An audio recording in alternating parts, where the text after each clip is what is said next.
What is wrong with healthcare in India? Imagine you fall really sick and need to go to a hospital for treatment. Public hospitals are way too crowded or too far away. Besides, you really aren't sure about the quality of care and the medicines you get, like this little guy here. So, what do? You may have no choice but going to a private hospital where you feel assured of getting good treatment. But you have to pay out of your pocket for every single thing you need, and many a time you don't even need. You pay for medicines, lab tests, diagnostic tests, for every single piece of equipment used, for every doctor who comes to see you.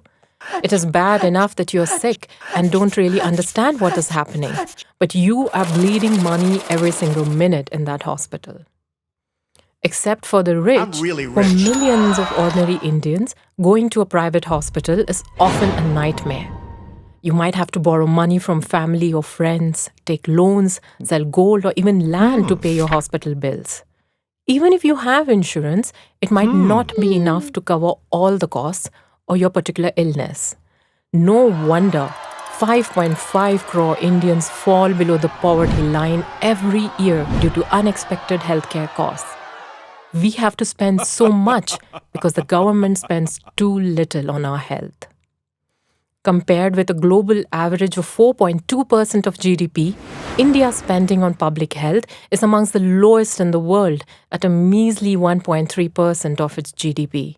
That works out to just rupees 3 per person per day. What? But the money isn't the worst part.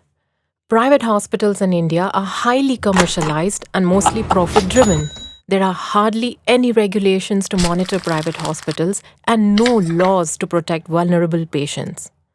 Across the country, patients are often treated as opportunities for money-making by greedy hospitals. Patients die or suffer lifelong complications due to medical negligence and malpractice. Even seeking justice is such an unbelievably complicated and lengthy process, most people just give up. Every day, cases of massive overcharging and corruption come to light, showing the exploitation of common people by the private healthcare sector. Profiteering in healthcare simply has to be stopped.